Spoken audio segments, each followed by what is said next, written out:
નમો લોહે સૌર્યંતામ નમો લોહે સૌદામ નમો લોહે સૌર્યામ નમો લોહે સૌજયામ નમો લોહે સૌત્રિકાવતી સાવનમ ઓમકાર બિંદુ સંયુક્ત નિત્યમ જયંતિ યોગિન કામદમ મોક્ષદો શ્રી ઓંકારાય નમો નમઃ મંગલમ ભગવાન મંગલમ સુતમોહિ મંગલમ કુંડારી જૈન્દ્રમોષ મંગલમ નમઃ સમય સાધાય સ્વાનુભૂત્યા ચકાસ્તે ચિત્તવાય ભવાય સર્વમાં વિભાવ નિરુદ્ધનિદાતા.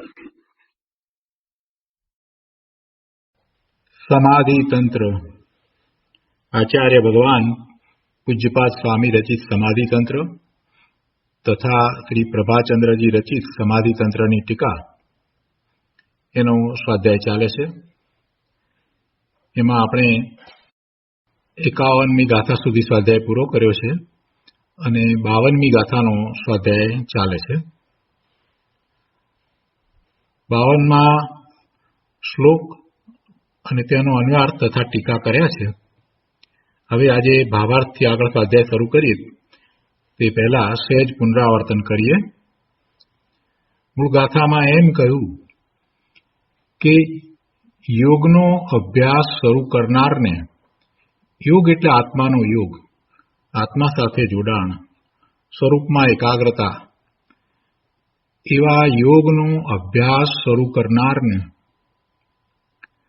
બાહ્ય વિષયોમાં સુખ લાગે છે અને આત્મ સ્વરૂપને વિશે દુઃખ પ્રતીત થાય છે.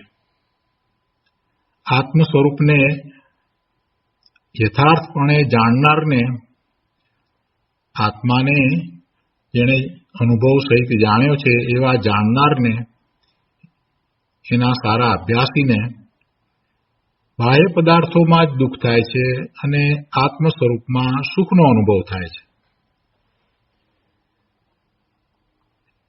મૂળ તો 51મી ગાથા પછીથી એ પ્રશ્ન થયો કે જો આનંદમય જ્યોતિ જ્ઞાન તે આત્માનું સ્વરૂપ હોય તો ઇન્દ્રિયોનો નિરોધ કરીને તેનો અનુભવ કરનારને દુઃખ કેવી રીતે હોઈ શકે? એવો પ્રશ્ન થયો. એટલે આ એનો ઉત્તર આપ્યો કે બહિરાત્માને, જેને આવા પોતાના સ્વરૂપનો અનુભવ નથી, અનુભૂતિ થઈ નથી અને એ તરફનો અભ્યાસ કરે છે, તો એને શરૂઆતમાં એ અઘરું લાગે અને અનાદિના સંસ્કાર એને બાહ્યના પડ્યા છે એટલે બાહ્યમાં સુખ લાગે.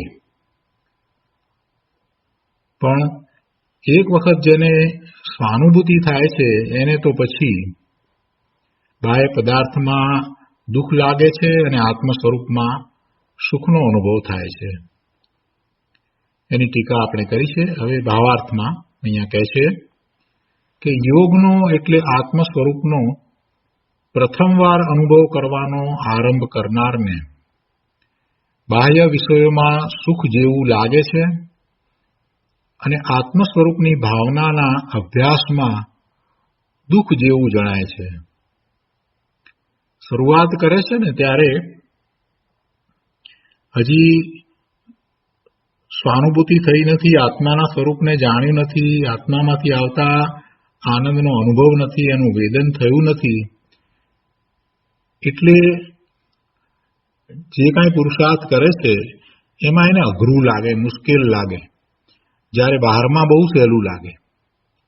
એટલે બાહ્યમાં એની રુચિ જે અનાદિની રહ્યા કરે છે ને એ સંસ્કાર છે ને, એટલે એને લીધે થઈને બાહ્ય વિષયમાં એને સુખ જેવું લાગે છે.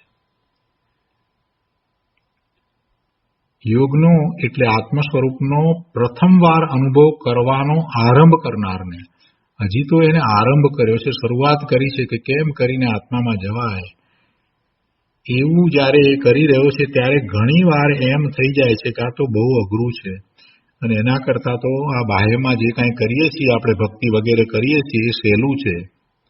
એ બધા બાહ્ય વિષય થયા. પૂજા, ભક્તિ, દાન, વિનય, આ બધો બાહ્ય વિષય છે. કેમ કે અહીંયા જે બાહ્ય વિષય જે કયા છે તો એ ધર્મ અપેક્ષાએ સમજવાના કે શુભ ભાવમાં એને સારું લાગે છે કે જ્યારે જીવ એવો આત્મ સ્વરૂપનો અનુભવ કરવા માટે તૈયાર થયો એટલે બાહ્ય વિષયની વાત હોય ત્યાં એમ જ હોય કે પોતે જે અત્યાર સુધી ધર્મ માનીને કરતો હતો, શુભ ભાવ વગેરે કરતો હતો, એમાં એને સુખ લાગે, સારું લાગે કે આ બરાબર છે, બધું અમે કંઈક કરીએ છીએ એવું પણ લાગે અને એને એમ સંતોષ પણ થાય કે અમે કંઈક ધર્મની ક્રિયા કરી. એટલે એ અપેક્ષાથી બાહ્ય વિષય સમજવાના છે. પણ એવો પુરુષાર્થ એ બરાબર કરે છે, એને સ્વરૂપમાં એકાગ્રતા થઈ જાય છે, તો પછી શું છે એની વાત અહીંયા કરે છે કે પછી તો એને આત્મામાં જ સુખ લાગે છે. આત્મ સ્વરૂપની ભાવનાના અભ્યાસમાં પહેલા એને અઘરું લાગે, એટલે એમ લાગે કે દુઃખ જેવું જણાય, પરંતુ જ્યારે તેની પરિપક્વ અભ્યાસથી એટલે એના પરિપક્વ અભ્યાસથી આત્મામાં જવાનો અભ્યાસ થઈ જાય, વારંવાર જાય, તે પછીથી આત્મ સ્વરૂપનું યથાર્થપણે જ્ઞાન થાય છે અને ત્યારે તેને બાહ્ય વિષયો અસુખરૂપ પ્રતીત થાય છે. બાહ્ય વિષયોમાં પછી એને સુખ બુદ્ધિ રહેતી નથી. આત્મ સ્વરૂપમાં જ સુખ પ્રતિભાસે છે. યોગનો અભ્યાસ શરૂ કરનારને પૂર્વના સંસ્કારને લીધે બાહ્ય વિષયો તરફનું વલણ જલ્દી છૂટતું નથી અને તેથી તેને આત્મ સ્વરૂપમાં રમવું, રમણતા કરવી, એકાગ્રતા કરવી એ મુશ્કેલ લાગે છે. આત્મભાવનાનો અભ્યાસ જ્યારે તેને પરિપક્વ થાય છે એટલે વારંવાર એવો એને અભ્યાસ થાય છે, સહાનુભૂતિ વારંવાર થાય છે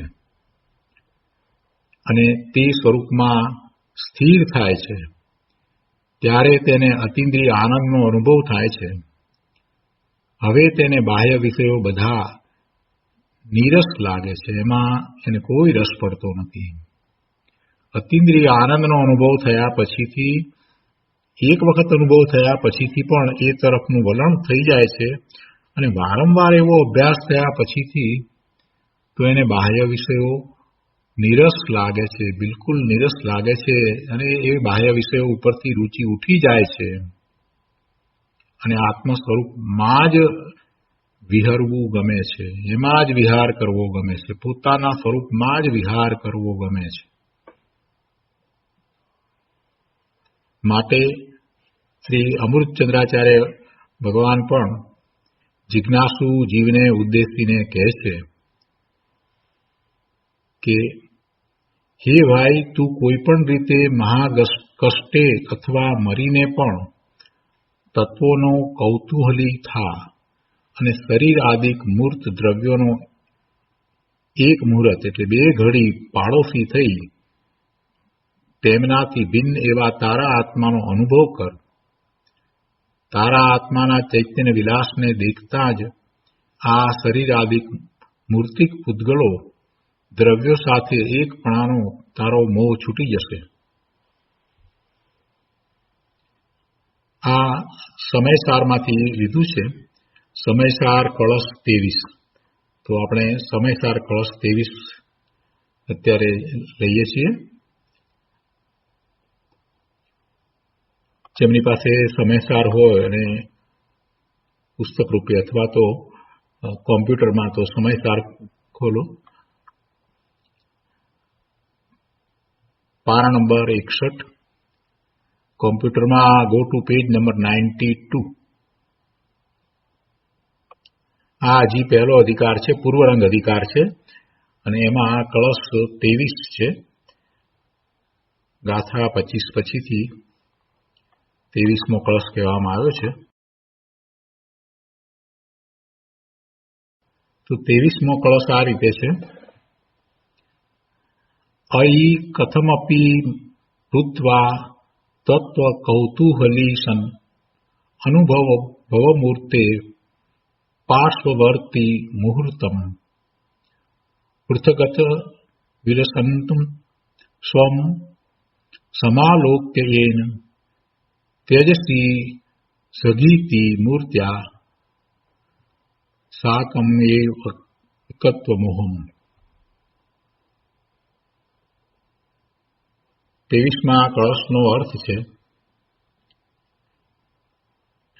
કે અઈ એટલે એ કોમળ સંબોધનના અર્થવાળું અવ્યય છે. અઈ કહીને સંબોધન કર્યું છે. આચાર્ય ભગવાન કોમળ સંબોધનથી કહે છે, કોમળતાપૂર્વક કહે છે. અઈ કહ્યું છે ને, અઈ એટલે એ કોમળતાપૂર્વકનું એવું સંબોધન છે. એનો અર્થ થાય છે કે હે ભાઈ, તું કોઈ પણ રીતે મહાકષ્ટે, કથમપી કહ્યું છે ને, એટલે તું કોઈ પણ રીતે મહાકષ્ટે અથવા મૃત્વા મરીને પણ તત્વ કૌતૂહલી સન, તત્વોનો કૌતૂહલી થઈ, મૂર્તેહ મૂર્તેમ પાર્શ્વતી ભવ, આ શરીરાદિ મૂર્ત દ્રવ્યોનો એક મુહૂર્ત એટલે 2 ઘડી પાડોશી થઈ અનુભવ, આત્માનો અનુભવ કર. અયેન સ્વમ વિલસંતમ, કે જેથી પોતાના આત્માને વિલાસરૂપ પૃથક સર્વ પરદ્રવ્યોથી જુદો સમાલોક્ય દેખી મૂર્તાસ્થાકમ, આ શરીરાદિક મૂર્તિક પૂતગળ દ્રવ્ય સાથે એકપણાના મોહને તું તુરત જ છોડી દેશે. કોઈ પણ રીતે મહાકષ્ટે એટલે કોઈ પણ રીતે કહીને દર્શાવવું એ છે કે ખૂબ પુરુષાર્થ કરીને, ઉગ્ર પુરુષાર્થ કરીને, એમાં તને ગમે તેટલું કષ્ટ પડે તો પણ એવો પુરુષાર્થ કરીને, અને પછી તો કહે છે કે અથવા મરીને પણ તત્વોનો કૌતૂહલી થઈ, તત્વ વિશેની તને એટલી બધી જિજ્ઞાસા થઈ જાય. તત્વ કહેતા પોતાનું સ્વરૂપ, પોતે ભગવાન આત્મા છે, સિદ્ધ સમાન છે, એનો દ્રવ્યસ્વરૂપ દ્વારા અભ્યાસ કર્યા પછીથી તને એના પ્રત્યે એવો ઉમંગ ઉપડે, એના વિશે અનુભવ સહિત જાણવાની એટલી બધી ઉત્કંઠા થઈ જાય. એટલે એવો તત્વોનો કૌતૂહલી થઈ, એકમાત્ર બસ આત્મા, બીજું કાંઈ નહીં, એ જ અંદરમાંથી ભાવના ઉપડે, તો એવો તત્વોનો કૌતૂહલી થઈ આ શરીર આદિ મૂર્ત દ્રવ્યનો, આ પૂતગળના સ્કંદરૂપ આ શરીર, મન, વાણી એ બધાનો 2 ઘડી પાડોશી થઈ, એટલે કે એનાથી તું જુદો છે, એની સાથે રહ્યો છે પણ તું એ નથી, એનાથી જુદો છે, એનો પાડોશી થઈ. કેટલો સમય કહે છે કે 1 મુહૂર્ત, 2 ઘડી પાડોશી થઈ આત્માનો અનુભવ કર, કે જેથી પોતાના આત્માને વિલાસરૂપ સર્વ પરદ્રવ્યોથી જુદો દેખી આ શરીરાદિક મૂર્તિક પૂતગલ દ્રવ્ય સાથે એકપણાના મોહને તું તુરત જ છોડી દેશે. એવો અનુભવ થતા તને આ શરીર આદિક મૂર્તિક પૂતગલ દ્રવ્ય સાથે ના જે એકપણાનો ભાવ છે, એ મોહને કારણે તને એકપણાનો ભાવ થઈ રહ્યો છે, એ તરત જ તને છૂટી જશે. અને એના ભાવાર્થમાં કહે છે કે જો આ આત્મા 2 ઘડી પૂતગળ દ્રવ્યથી ભિન્ન પોતાના શુદ્ધ સ્વરૂપનો અનુભવ કરે, તેમાં લીન થાય, પરિસો આવે પણ ડગે નહીં, પોતાના સ્વરૂપમાં 2 ઘડી માટે જો લીન થાય, અંતર્મુહૂર્ત એટલે 2 ઘડી કરતા ઓછો સમય, ને અહીંયા તો 1 મુહૂર્તની વાત કરી છે કે 1 મુહૂર્ત એટલે પૂરેપૂરી 2 ઘડી. જો 2 ઘડી માટે પોતાના સ્વરૂપમાં એકાગ્રતા રહે તો એને તો કેવળ જ્ઞાન થઈ જાય. 2 ઘડી સુધી પોતાના સ્વરૂપમાં એકાગ્રતા રહે, એટલું ટકીને રહેવાનું થાય, એવી સ્થિરતા થઈ જાય તો એને તો કેવળ જ્ઞાન થાય છે. 7મા ગુણસ્થાનના બીજા ભાગથી શ્રેણી ચડે છે તો અંતર્મુહૂર્તની અંદર, મુહૂર્ત એક આખું મુહૂર્તની અંતર્મુહૂર્તની અંદર એ 8મું, 9મું, 10મું ગુણસ્થાન ચડી જાય છે, અને પછી અંતર્મુહૂર્તમાં જ એ 12મા ગુણસ્થાને આવે છે. એટલે એને જે કંઈ થાય છે એ બધું અંતર્મુહૂર્તમાં તો થઈ જાય છે. એટલે 1 મુહૂર્ત સુધી જો ખરેખર એવી સ્થિરતા, એકાગ્રતા સ્વરૂપને વિશે થઈ જાય તો એને કેવળ જ્ઞાન થાય છે. 12મે ગુણસ્થાને જે આવ્યો છે એને 8મા ગુણસ્થાને પહેલું શુક્લ ધ્યાન પ્રગટ થાય છે અને 12મા ગુણસ્થાને બીજું શુક્લ ધ્યાન પ્રગટ થાય છે. 12મે ગુણસ્થાને આવ્યો છે એને તો સર્વ કષાયનો ક્ષય થઈ જાય છે, કષાયનો અભાવ થઈ જાય છે, 4 ઘાતી કર્મની પ્રકૃતિનો ક્ષય થઈ જાય છે અને એને કેવળ જ્ઞાન થાય છે. 13મા ગુણસ્થાને અર્યંત પરમેશ્વર થઈ જાય છે. અહીંયા કહે છે કે જો આ આત્મા 2 ઘડી પૂતગલ દ્રવ્યથી ભિન્ન પોતાના શુદ્ધ સ્વરૂપનો અનુભવ કરે, તેમાં લીન થાય અને આગળ કહે છે કે પરિસ આવે પણ ડગે નહીં. એટલે આ તો તપ થયું. પરિસ આવે, ઉપસર્ગ આવે, કાંઈ પણ હોય છતાંય પોતે પોતાના સ્વરૂપમાંથી બહાર આવે જ નહીં. એમાં એવી સ્થિરતા થઈ જાય અને એ પણ કેટલો સમય, 2 ઘડી, 1 મુહૂર્ત માટે. તો ઘાતી કર્મનો નાશ થાય એટલે એ જીવ ઘાતી કર્મનો નાશ કરી કેવળ જ્ઞાન ઉત્પન્ન કરી મોક્ષને પ્રાપ્ત થાય. આત્માનુભવનું એવું મહાત્મ્ય છે, આત્માના અનુભવનું આવું મહાત્મ્ય છે. હવે કહે છે કે આત્માના અનુભવનું જ્યારે આવું મહાત્મ્ય છે તો પછી મિથ્યાત્વનો નાશ કરી સમ્યક દર્શનની પ્રાપ્તિ થવી તો સુગમ છે.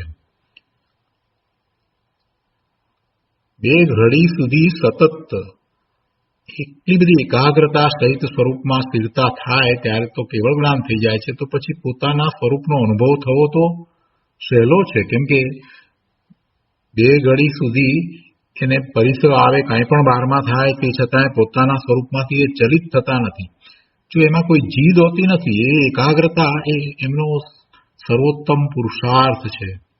જીદપૂર્વક એ કંઈ પુરુષાર્થ થતો નથી. પુરુષાર્થ અંતરંગ છે અને અંતરંગ પુરુષાર્થ સ્વરૂપમાં એકાગ્રતાનો પુરુષાર્થ સ્વરૂપની રુચિ થયા પછી, વારંવાર અભ્યાસ થયા પછી થાય છે. કોઈ જીદ કરે એટલે કાંઈ સ્વરૂપમાં જવાય છે એમ થતું નથી. અંતરમાંથી એવો ભાવ આવે તો સ્વરૂપનો સ્પર્શ થાય, સ્વાનુભૂતિ થાય, પણ સ્થિરતા માટે તો ઘણો ઉગ્ર પુરુષાર્થ જોઈએ અને એવો જ્યારે પુરુષાર્થ હોય છે તો એ ચારિત્રનો પુરુષાર્થ છે અને એવો પુરુષાર્થ સંયમ આચરણ ચારિત્ર હોય છે. એ પુરુષાર્થ એ જ સાચું નિશ્ચયથી સંયમ આચરણ ચારિત્ર છે, નિશ્ચય ચારિત્ર છે.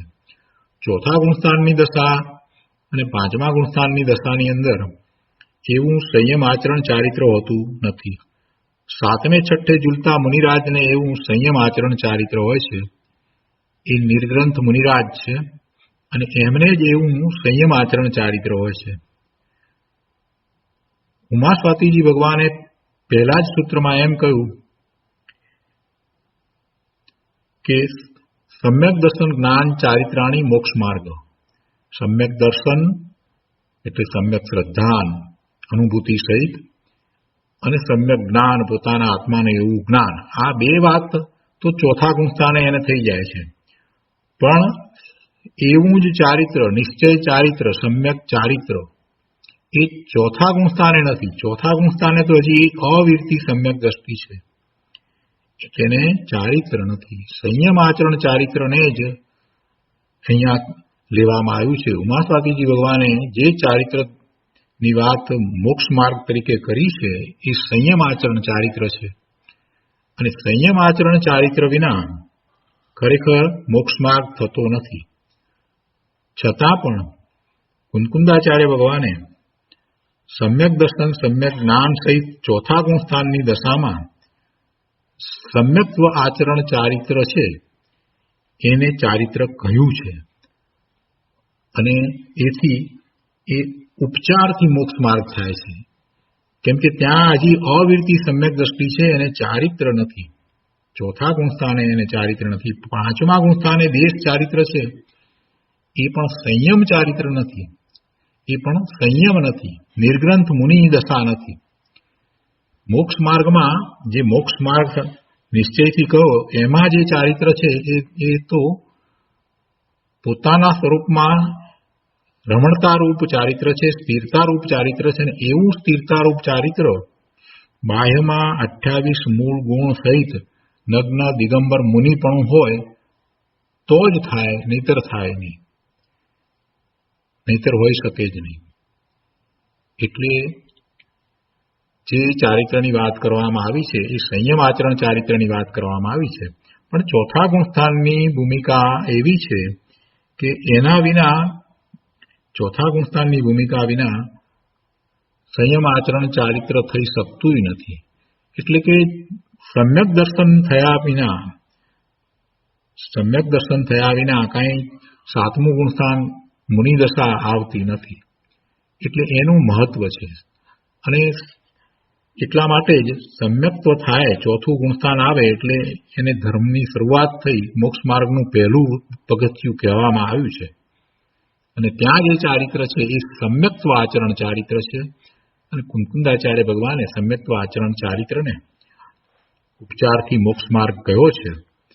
પરંતુ ખરેખરો મોક્ષ માર્ગ તો નિશ્ચય ચારિત્ર રૂપ છે. નિશ્ચય ચારિત્ર એટલે પોતાના સ્વરૂપમાં સ્થિરતા રૂપ ચારિત્ર. અને એવું નિશ્ચય ચારિત્ર મુનિને હોય છે. સાતમા ગુણસ્થાનની દશામાં એવું ચારિત્ર હોય છે.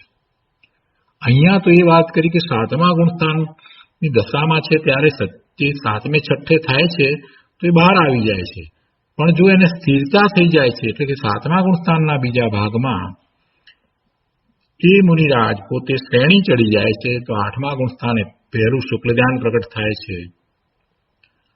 અને 10મા ગુણસ્થાને આવે છે અને ક્ષપક શ્રેણી ચડ્યા છે તો પછી 11મે નહીં જતા 12મા ગુણસ્થાને જાય છે અને બીજું શુક્લ ધ્યાન થાય છે. આ શુક્લ ધ્યાન છે એ નિર્વિકલ્પ ધ્યાનની એવી વિશિષ્ટ એકાગ્રતા છે જેમાં કોઈ વિકલ્પ તો હોતો નથી, પણ અંદરમાં અનુભૂતિ જે છે એ પણ ખૂબ જે ચોથા ગુણસ્થાનની દશામાં જે છે એના કરતા ઘણી વિશેષ હોય છે.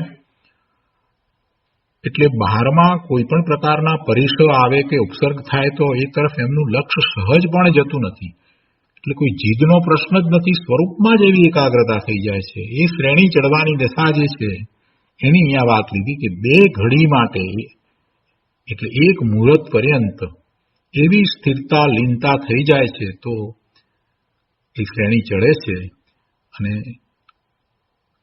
કષાય રહિત થઈ જાય છે. સર્વ કષાયોનો નાશ થાય છે અને ઘાતી કર્મનો ક્ષય થતા કેવળ જ્ઞાન, કેવળ દર્શન અને યથાર્થ ચારિત્ર થાય છે. 9 પ્રકારના ક્ષાયિક ભાવ પ્રગટ થાય છે. અને એ 13મા ગુણસ્થાનની દશા છે. અને તે પછીથી 4 અઘાતી કર્મ બાકી રહે છે. આયુષ કર્મ જ્યાં સુધી છે ત્યાં સુધી એ 13મા ગુણસ્થાનની દશામાં અરિયન દશામાં રહે છે. અને પછી એ 14મા ગુણસ્થાને જાય છે. અને 14મા ગુણસ્થાન પછીથી 13મા ગુણસ્થાને ત્રીજું શુક્લ ધ્યાન પ્રગટે છે અને 14મે ચોથું. અને તે પછીથી નિર્વાણ પામે છે. એ દેહને છોડીને એક જ સમયમાં સીધા જ એ સિદ્ધ શિલા ઉપર બિરાજમાન થઈ જાય છે. એટલે પોતાના સ્વરૂપનું કેવું મહત્વ છે એ અહીંયા સમજાયું કે આત્મ અનુભવનું એવું મહાત્મ્ય છે. તો પછી મિથ્યાત્વનો નાશ કરી અને સમ્યક દર્શનની પ્રાપ્તિ થવી તો સુગમ છે, એના પ્રમાણમાં સુગમ છે એમ કહી અને અમૃતચંદ્રાચાર્ય ભગવાને આ કળશમાં એમ કહ્યું કે તું ભાઈ ગમે તે કર, ગમે તેટલો કઠિન પુરુષાર્થ કરવો પડે તો પણ કર, પણ તું તારા સ્વરૂપનો અનુભવ કર. કે છે કે હે ભાઈ, તું કોઈ પણ રીતે મહા કષ્ટે અથવા મરીને પણ તત્વોનું કૌતૂહલી થઈ, તત્વોને જાણવા માટે તું ખૂબ પુરુષાર્થ કર. તત્વોને જાણવા માટે તને અંદરમાંથી એવો ઉમંગ આવવો જોઈએ. આત્મા કેવો છે, કેમ કરીને જાણવું, એવું અંદરમાંથી જ્યારે થાય છે એવા કૌતૂહલની વાત કરી છે ત્યારે એને એવો પુરુષાર્થ ઉપડે છે. એટલે કહે છે કે તત્વોનો કૌતૂહલી થઈ આ શરીર આદિ જે પૂતગળ દ્રવ્ય છે એનાથી તું જુદો પડ, એનો પાડોશી થઈ અને આત્માનો અનુભવ કર કે જેથી પોતાના આત્માને વિલાસરૂપ સર્વ પર દ્રવ્યોથી જુદો દેખી આ શરીર આદિક મૂર્તિક પૂતગલ દ્રવ્ય સાથે એકપણાના મોહને તું તુરત જ છોડી દેશે અને એ તને છૂટી જશે. બહુ સરસ વાત આ કળશની અંદર આવી. અને એ વાત અહીંયા સમાધિ તંત્રમાં લેવામાં આવી છે. તો સમાધિ તંત્રમાં અહીંયા કહે છે કે હે ભાઈ, તું કોઈ પણ રીતે મહાકષ્ટે અથવા મરીને પણ તત્વોનો કૌતૂહલી થા અને શરીર આદિક મૂર્ત દ્રવ્યોનો એક મુહૂર્ત 2 ઘડી પાડોશી થઈ તેમનાથી ભિન્ન એવા તારા આત્માનો અનુભવ કર. તારા આત્માના ચૈતન્ય વિલાસને દેખતા જ આ શરીર આદિક મૂર્તિક પૂતગલો દ્રવ્યો સાથે એકપણાનો તારો મોહ છૂટી જશે. તો એ રીતે અહીંયા સમાધિ તંત્રમાં 52મી ગાથા 52મો શ્લોક પૂરો થાય છે. હવે આ શ્લોક ઉપર પૂજ્ય ગુરુદેવ કાંજી સ્વામીએ જે પ્રવચનમાં જે વિસ્તાર કર્યો છે તે આપણે લઈએ.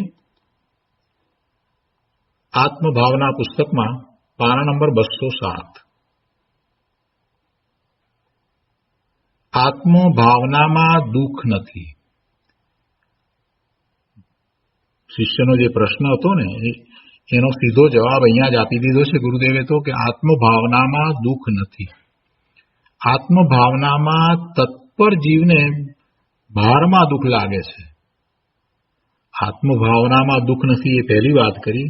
જેને અનુભવ નથી થયો, અનાદિનો જે બાહ્યમાં ને બાહ્યમાં જ રહ્યો છે અને કાંઈક ધર્મની વાત સમજી અને એ આત્મામાં એકાગ્રતા કરવા જાય છે, તો હજી એટલી રુચિ નથી થઈ, હજી એટલો ઉમંગ નથી આવ્યો, હજી અંદરની એટલી જિજ્ઞાસા થઈ નથી, એટલે એને એ બધું અઘરું કઠિન લાગે છે.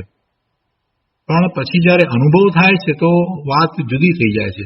પછી અનુભવ થયા પછી તો સ્વરૂપને વિશે એકાગ્રતામાં જ આનંદ છે, એમાં જ સુખ લાગે છે. અને એનાથી ઉલટું આત્મા ભાવનામાં એવો જે તત્પર છે તેવા જીવને બહારમાં દુઃખ લાગે છે, સ્વરૂપમાંથી બહાર નીકળતા દુઃખ લાગે છે. એટલે અહીંયા કહે છે કે આત્મભાવનામાં દુઃખ નથી, એક વાત. અને બીજી વાત, આત્મભાવનામાં તત્પર જીવને બહારમાં દુઃખ લાગે છે. ગુરુદેવ કહે છે કે આત્મા પોતે જ્ઞાન આનંદમય છે એમ ધર્મી જાણે છે, જ્ઞાની જાણે છે, અને તેથી તેમાં જ તે તત્પર છે એમ કહ્યું છે. ત્યાં હવે પ્રશ્ન પૂછે છે કે હે નાથ, જો આત્માનું સ્વરૂપ જ્ઞાન આનંદમય છે અને વિષયો દુઃખરૂપ છે, તો તે ઇન્દ્રિય વિષયોથી પાછા હટીને આત્માનો અનુભવ કરવામાં કષ્ટ જેવું કેમ લાગે છે? અને એના સમાધાન રૂપે આ 52મો શ્લોક કહેવામાં આવ્યો. એનો વિસ્તાર કરતા ગુરુદેવ કહે છે કે આત્મામાં જ આનંદ છે તે જ ઉપાદેય છે. આત્મામાં જ આનંદ છે તે જ ઉપાદેય છે, તેમાં જ એકાગ્ર થવા જેવું છે. આદરણીય એ છે, આશ્રય કરવા લાયક પણ એ જ છે.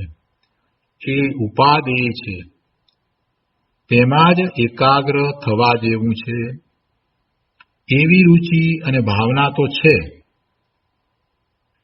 અને તેમાં એકાગ્ર થવાનો જે હજી પ્રયત્ન કરે છે તેને શરૂઆતમાં કષ્ટ લાગે છે. એટલે આ જીવ દ્રવ્યથૃતનો અભ્યાસ કરીને, ગુરુની વાણી સાંભળીને ધર્મમાં આવવા માટે તત્પર થયો છે, એની અહીંયા તો વાત લીધી છે કે જે પોતે આત્માનો યોગ સાધવા માગે છે, હજી સ્વરૂપનો અનુભવ નથી અને આત્માનો યોગ સાધવા માગે છે, એની અહીંયા તો વાત લીધી. એટલે સમાધિ તંત્રની અંદર મૂળ શ્લોકની અંદર એ રીતે જ વાત લેવામાં આવી કે યોગનો અભ્યાસ શરૂ કરનારને, યોગનો અભ્યાસ એટલે યોગનો આરંભ કરનારને હજી તો એને અનુભૂતિ નથી થઈ, એટલે એનો અર્થ એ છે કે એને એવી અનુભૂતિ કરવી છે એવા જીવને અહીંયા તો લીધો છે. ગમે તેની વાત નથી, જેને અનુભૂતિ નથી થઈ પરંતુ જે અનુભૂતિ કરવા માંગે છે એની અહીંયા વાત ચાલે છે. શું કહે છે ગુરુદેવ? કે આત્મામાં જ આનંદ છે તે જ ઉપાદેય છે, તેમાં જ એકાગ્ર થવા જેવું છે. એવી રુચિ અને ભાવના તો છે, અને તેમાં એકાગ્ર થવાનો જે હજી પ્રયત્ન કરે છે તેને શરૂઆતમાં કષ્ટ લાગે છે. કેમ કષ્ટ લાગે છે? તો કહે છે કે અનાદિથી બાહ્ય વિષયોમાં જ અભ્યાસ છે, તેથી તે બાહ્ય વિષયોથી પાછા ખસીને આત્મભાવનામાં આવતા કષ્ટ લાગે છે. બાહ્ય વિષયો સહેલા થઈ ગયા છે અને અંતરનો ચૈતન્ય વિષય કઠણ લાગે છે, કેમ કે કદી તેનો અનુભવ કર્યો નથી. પોતે જ્ઞાન સ્વભાવી ભગવાન આત્મા છે અને એ જ્ઞાન દર્શનના ઉપયોગ જે બહારમાં જ રહેતા હતા એ ઉપયોગની દિશાને પલટાવીને સ્વરૂપ તરફ વાળીને સ્વરૂપનું જ્ઞાન કરવું એ શરૂઆતમાં ઘણું અઘરું લાગે છે. કેમ કરીને સ્વરૂપમાં એકાગ્રતા થાય? કેમ કે બહારના વિષયોમાં એ હતો, શુભ ભાવમાં હતો, દ્રવ્યશ્રુતનો અભ્યાસ કરતો હતો, ત્યારે એને એટલું કઠિન નહોતું લાગતું. કેમ કે એની સાથે મનના વિકલ્પો પણ હતા અને એ બધું તો એ પહેલા કરતો હતો, એટલે એને એ અઘરું નહોતું લાગતું. એ અનાદિનું એમ કરતો આવ્યો છે, બહારમાં ને બહારમાં જ એનો ઉપયોગ રહ્યો છે, એટલે એ કાંઈ એને અઘરું લાગતું ન હતું. પરંતુ હવે મનની ગુપ્તી કરીને પોતાના જ્ઞાન દર્શનના ઉપયોગને સ્વરૂપ તરફ લઈ જવો છે, એટલે એને અઘરું લાગે છે, શરૂઆતમાં કષ્ટ લાગે છે. કેમ કે અનાદિથી બાહ્ય વિષયોમાં જ અભ્યાસ છે, તેથી તે બાહ્ય વિષયોથી પાછા ખસીને એટલે ઉપયોગને પલટાવીને આત્મભાવનામાં આવતા એને અઘરું લાગે છે, કષ્ટ લાગે છે. બાહ્ય વિષયો સહેલા થઈ ગયા છે અને અંતરનો ચૈતન્ય વિષય એને કઠણ લાગે છે, કેમ કે કદી તેનો અનુભવ કર્યો નથી. અંતરમાં એકાગ્રતાનો પ્રયત્ન કરનાર પૂછે છે કે પ્રભુ, આમાં તો કષ્ટ લાગે છે. જે પ્રયત્ન કરે છે એવા જીવનો આ પ્રશ્ન છે કે આમાં તો કષ્ટ લાગે છે, અઘરું લાગે છે. અને એમ પૂછવામાં કષ્ટ કહીને એ છોડી દેવા નથી માંગતો, પણ ઉગ્ર પ્રયત્ન વડે આત્માનો અનુભવ કરવા માંગે છે. જો છોડી દેવું હોત તો આવો પ્રશ્ન કરત જ નહીં કે અમને આ અઘરું કેમ લાગે છે ને બહારમાં તો સહેલું લાગે છે. એટલે એને એ પ્રયત્ન કરી અને પોતાના સ્વરૂપનો અનુભવ કરવો છે, પણ પ્રયત્ન કરતા એને જે અઘરું લાગે છે તો એને પ્રશ્ન કર્યો છે. ગુરુદેવે એ વાત અહીંયા લીધી છે કે આ પૂછનાર છે એ પૂછવા વાળાને એમ નથી કે પોતાને આ છોડી દેવું છે, તો એ પ્રશ્ન પૂછત જ નહીં. એટલે કે છે કે એમ પૂછવામાં કષ્ટ કહીને એ છોડી દેવા નથી માંગતો, શિષ્ય એને છોડી દેવા નથી માંગતો, પણ ઉગ્ર પ્રયત્ન વડે આત્માનો અનુભવ કરવા માંગે છે. એટલે આચાર્ય ભગવાનને આવો પ્રશ્ન કર્યો છે. આચાર્ય ભગવાન આ પ્રશ્ન દ્વારા વધારે સ્પષ્ટતા કરે છે કે કઈ રીતે આ માર્ગ છે, કઈ રીતે અનુભૂતિ છે.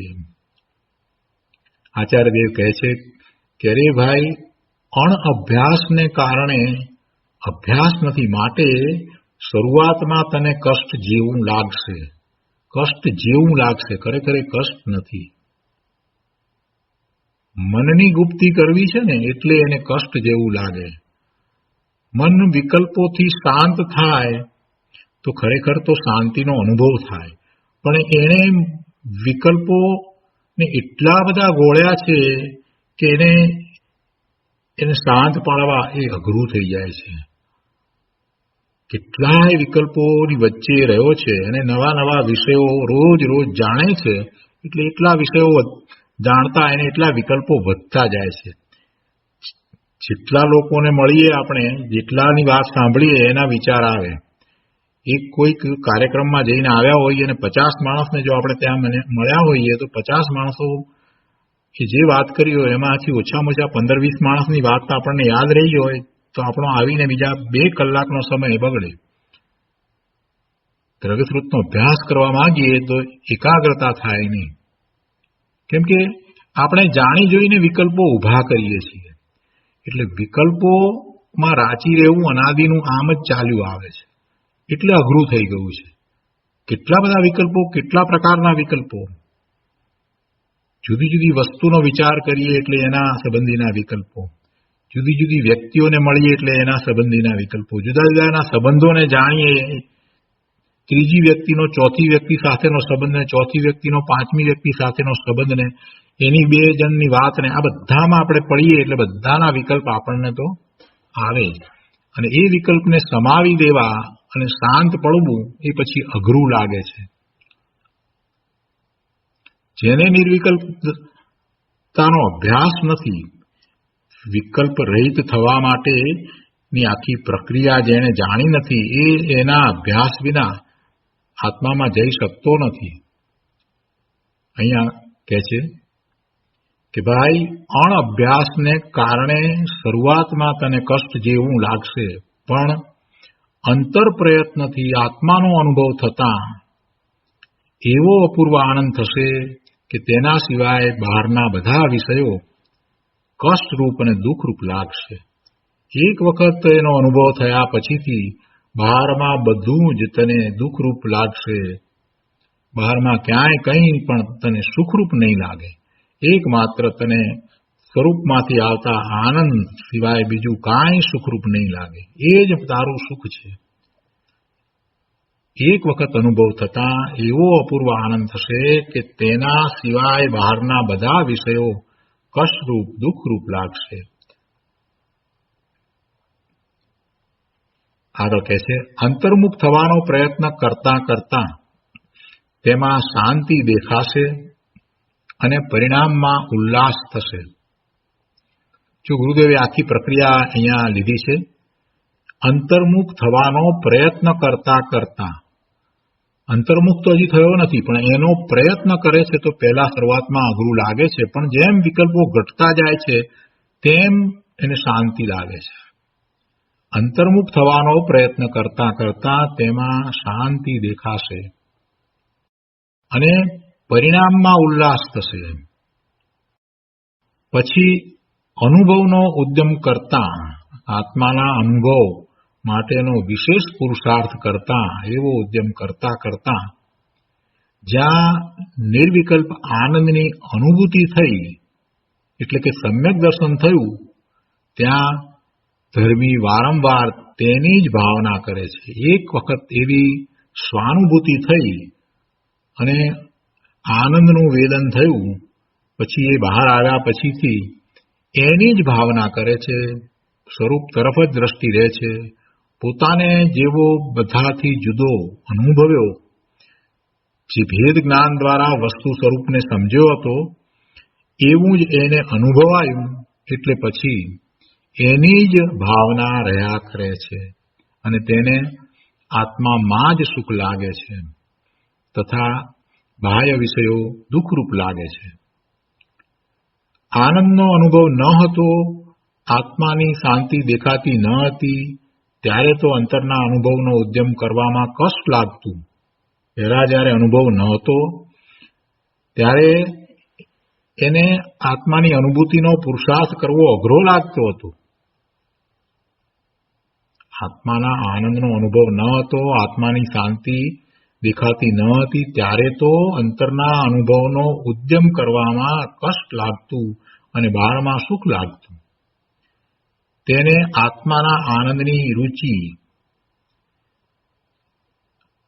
એવી આત્માના આનંદની રુચિ એટલે કે એની રુચિ તો એવી આત્મા આનંદ પ્રગટ કરવાની હોય, તે છતાં પણ જ્યાં સુધી એનો અનુભવ ન હતો ત્યાં સુધી તો એને કષ્ટદાયક લાગતું હતું. આત્માના આનંદની રુચિ, અવ્યક્ત વિશ્વાસ તો છે, રુચિ છે એટલે કે એને હજી અનુભૂતિ નથી થઈ અને વિશ્વાસ છે, પણ હજી સાક્ષાત અનુભવ થયો નથી, તેથી એને કષ્ટ જેવું લાગે છે. પણ જ્યાં એકવાર એવો અનુભવ થયો, અંતરમાં આનંદનો અનુભવ થયો, એનો સ્વાદ ચાખ્યો, ત્યાં બહારનો રસ ઉડી ગયો અને ચૈતન્યના અનુભવનું સુખ અનુભવ્યું, અનુભવનું સુખ જોયું એટલે કે ચૈતન્ય સ્વરૂપ પોતાનું જ્ઞાન આનંદ સ્વરૂપ એને અનુભવ્યું. એટલે હવે તો તેને આત્માના ધ્યાનનો ઉત્સાહ આવ્યો હવે એને નિર્વિકલ્પ ધ્યાનમાં સ્વરૂપમાં જ રહેવાનું ગમવા લાગ્યું, એની જ રુચિ રહી. જેમ વધારે એકાગ્રતા કરું તેમ વધારે આનંદ અને શાંતિનું વેદન થાય છે.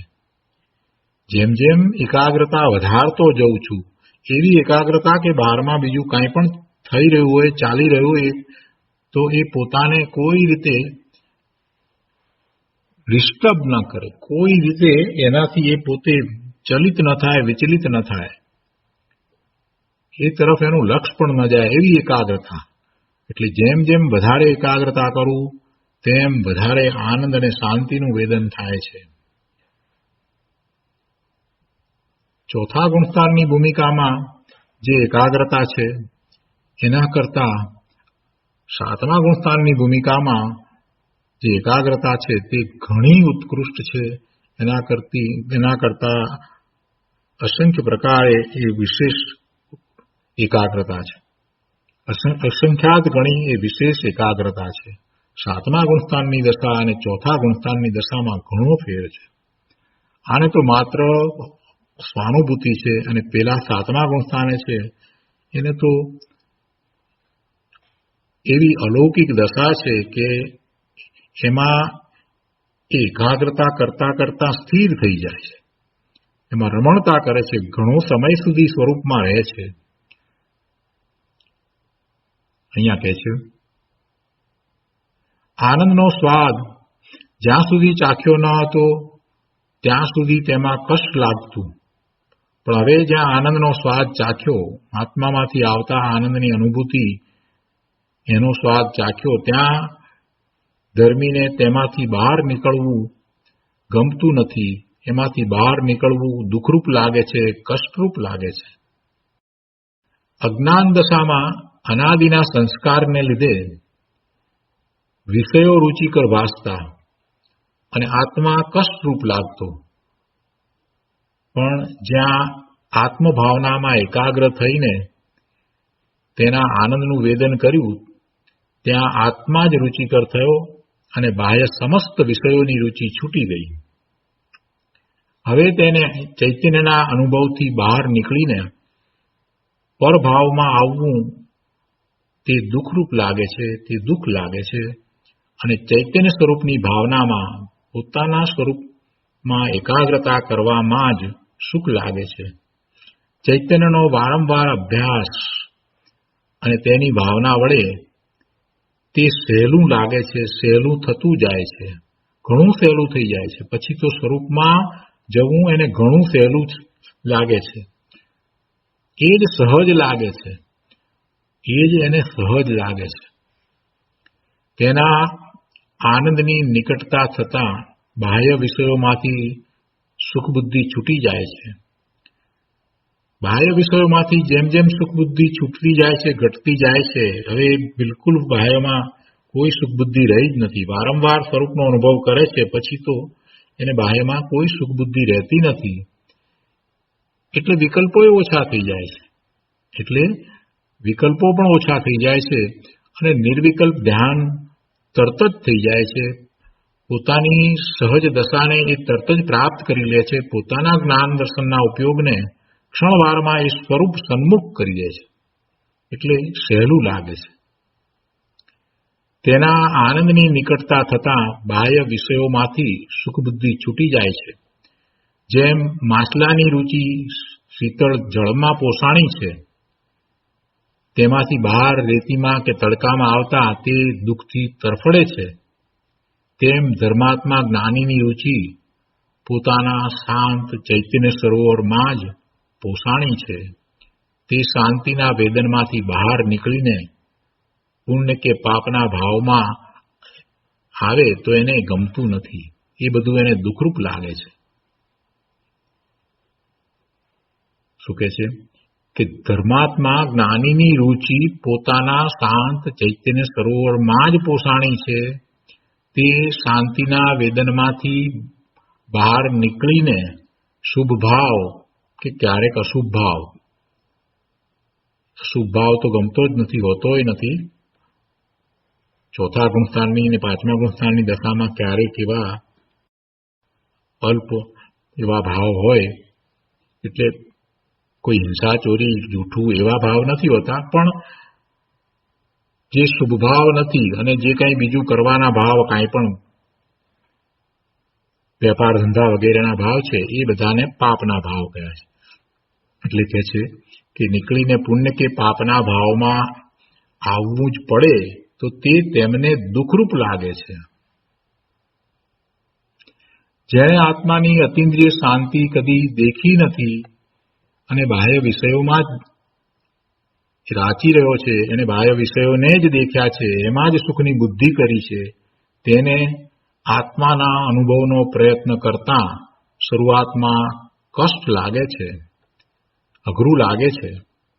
પણ જ્યાં એવો અભ્યાસ થાય અને એવી ભાવના કરે અને એમાં એને ઉત્સાહ આવે તો પછી એ સહેલું થઈ જાય છે.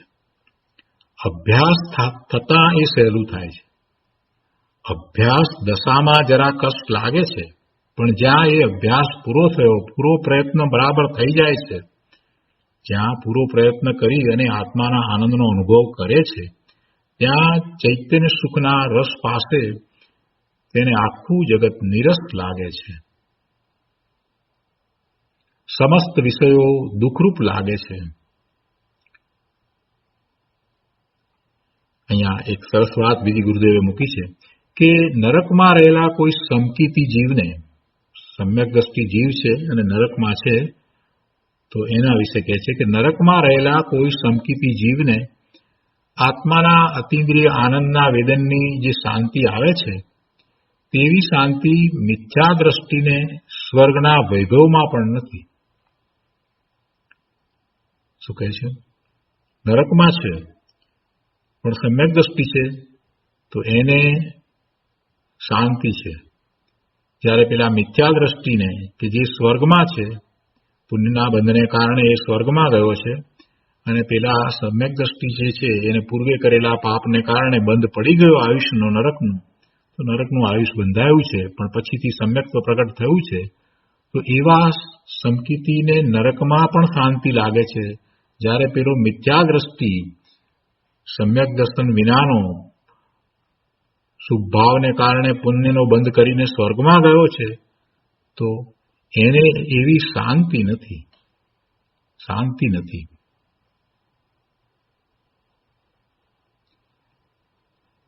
સંયોગમાં શાંતિ હોય કે સ્વભાવમાં? ગુરુદેવ અહીંયા પ્રશ્ન કરે છે. કેમ કે પેલાના સંયોગ નરકના છે અને પેલાના સંયોગ સ્વર્ગના છે. તો શાંતિ સંયોગમાં હોય, જો સંયોગમાં શાંતિ હોય તો પેલાને સ્વર્ગમાં મિથ્યા દ્રષ્ટિને શાંતિ હોવી જોઈએ અને નરકમાં પેલાને અશાંતિ હોવી જોઈએ, પણ એમ નથી. એટલે કહે છે કે આ મિથ્યા દ્રષ્ટિને સ્વર્ગના વૈભવમાં પણ શાંતિ નથી અને પેલા સમકીતીને નરકમાં પણ શાંતિ છે. તો એનો અર્થ શું થયો? એ શાંતિ સંયોગને કારણે છે કે સ્વભાવને કારણે છે? જે સ્વભાવમાં રહે છે એને શાંતિ છે. એટલે સંયોગમાં શાંતિ ન હોય પરંતુ સ્વભાવમાં શાંતિ છે. ચૈતન્ય સ્વભાવ જ શાંત છે. ચૈતન્યના શાંત જળમાંથી બહાર નીકળીને ઇન્દ્રિય વિષયો તરફ દોડે છે, તે જ આકુરતા છે અને એ જ મોટામાં મોટી અશાંતિ છે, એ જ દુઃખ છે. અને અતિન્દ્રિય ચૈતન્યમાં જો ઉપયોગ ઠરે છે તો તેમાં પરમ અનાકુળ શાંતિ છે. એટલે શાંતિ તો બાહ્ય ક્ષેત્રને આધારે નથી, પરંતુ પોતાના સ્વરૂપમાં જે રહે છે એને કારણે શાંતિ તો છે. અતિન્દ્રિય ચૈતન્યમાં ઉપયોગ ઠરે છે તેમાં પરમ અનાકુળ શાંતિ છે. માટે ભાઈ, આત્માના આનંદનો વિશ્વાસ કરીને વારંવાર દ્રઢપણે તેમાં એકાગ્રતાનો ઉદ્યમ કર. જ્યાં સુધી આત્માના આનંદનો સ્વાદ અનુભવમાં ન આવે ત્યાં સુધી જ બાહ્ય ઇન્દ્રિય વિષયોમાં પ્રીતિ, હોશ, ઉલ્લાસ, સુખ લાગે છે.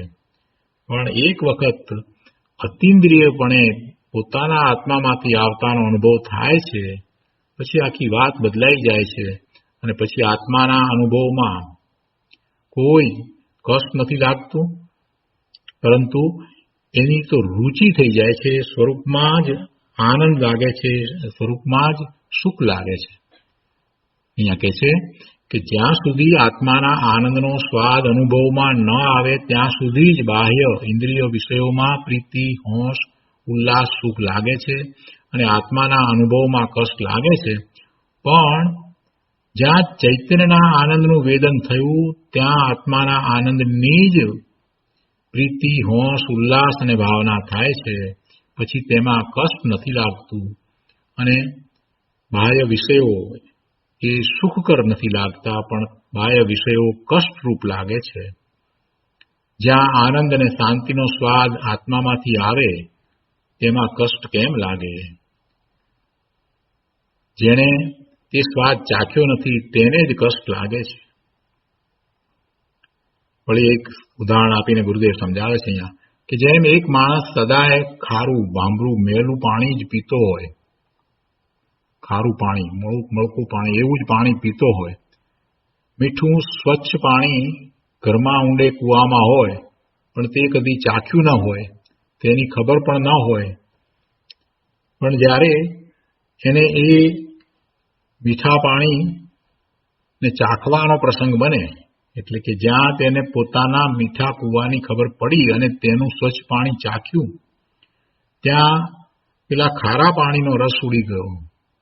હવે ઘર આંગણે મળતું ઊંડા કૂવાનું મીઠું પાણી લેવામાં તેને કષ્ટ નથી લાગતું. સ્વાદ ચાખ્યા પછી તેમાં કષ્ટ નથી લાગતું. તેવી રીતે અજ્ઞાની જીવે અનાદિથી સદા બાહ્ય ઇન્દ્રિય વિષયોમાં આકુરતારૂપ ખારા સ્વાદને જ ચાખ્યો છે, પણ પોતાના ચૈતન્ય કૂવામાં ભરેલા આત્માના અતિન્દ્રિય અનાકૂળ મીઠા સ્વાદને, આનંદને ચાખ્યો નથી.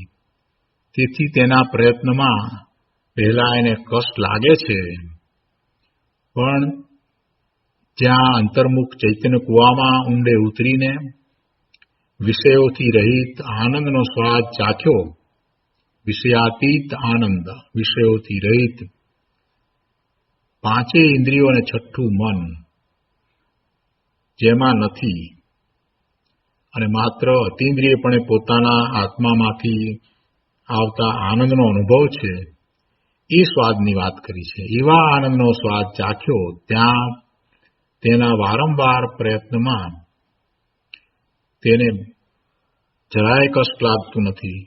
ઉલટું બાહ્ય વિષયો તેને ખારા લાગે, કડવા લાગે, નીરસ લાગે, છોડવા જેવા લાગે છે. એની એને રુચિ રહેતી નથી, એના તરફ ઉદાસીનતા થાય છે, પણ સ્વરૂપ તરફ તો એને રુચિ જ રહે છે. માટે આત્માની જ ભાવના કરવી. તો આ રીતે આ 52મા શ્લોકનો વિસ્તાર અહીંયા પૂરો થાય છે. એ પછીથી 53મો શ્લોક છે. સમાધિ તંત્રમાં 53મો શ્લોક છે.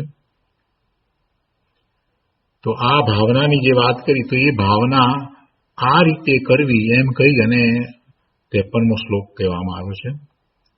53મો શ્લોક ઘણો મહત્વનો છે અને આવો જ શ્લોક બીજી જગ્યાએ બીજા શાસ્ત્રમાં પણ છે. પૂજ્યપાદ સ્વામીએ આવો જ શ્લોક ઇષ્ટોપદેશમાં પણ કહ્યો છે. બે જગ્યાએ આવી વાત થઈ છે. એટલે એવા શ્લોકની એક ઇષ્ટોપદેશ છે અને યોગસાર છે. તો પૂજ્યપાદ સ્વામીએ ઇષ્ટોપદેશમાં જે વાત કરી છે આ જ પ્રકારની, અને યોગસારની અંદર પણ આ જ રીતે વાત અમિત ગતિજી આચાર્ય ભગવાને કરી છે. એ બધી વાત આવશે. તો પહેલા આપણે આ 53મો શ્લોક લઈએ. તત બ્રૂયાત તત્પરાન પૃચ્છેત તત ઇચ્છેત પરો ભવેત યેન અવિદ્યામયમ રૂપમ ત્યક્ત્વા વિદ્યામયમ વ્રજેત. તત બ્રૂયાત એટલે કે આત્મ સ્વરૂપની વાત કરવી, એની વાત અને એના વિશેની આખી વાત લીધી છે અહીંયા. પહેલા ગુજરાતીમાં ગાથા લઈએ, પછી એનો અનુવાદ કરીએ. તત્પર થઈ તે ઈચ્છવું કથન પૃચ્છના એ જ જેથી અવિદ્યા નષ્ટ થઈ પ્રગટે વિદ્યા તેજ. તત્પર થઈને તે પૂછવું એટલે એ આત્મા સંબંધી જ પૂછવું, આત્માની જ પૂછા કરવી, એના વિશે જાણવું, અને એમ કરતા અવિદ્યા નષ્ટ થઈ અને વિદ્યા પ્રગટ થાય. એટલે અન્વયાર્થમાં અહીંયા કહે છે કે તત્ બ્રુયાત એટલે કે આત્મ સ્વરૂપની વાત કરવી. તત્પરાન પૃચ્છતે તે સંબંધી આત્માનુભવી પુરુષને પૂછવું, આત્માના અનુભવી પુરુષને પૂછવું. તત ઈચ્છેત એટલે તેની ઈચ્છા કરવી, તેની પ્રાપ્તિને પોતાનું ઇષ્ટ બનાવવું. અને તત્પર ભવેત એટલે તેમાં એટલે આત્મ સ્વરૂપની ભાવનામાં તત્પર એટલે સાવધાન રહેવું. એન અવિદ્યામયમ રૂપમ ત્યક્તવા જેથી અજ્ઞાનમય બહિરાત્મ રૂપનો ત્યાગ કરીને વિદ્યામયમ વ્રજતે, વિદ્યામયમ વ્રજેત એટલે જ્ઞાનમય રૂપની એટલે પરમાત્મા સ્વરૂપની પ્રાપ્તિ કરાય.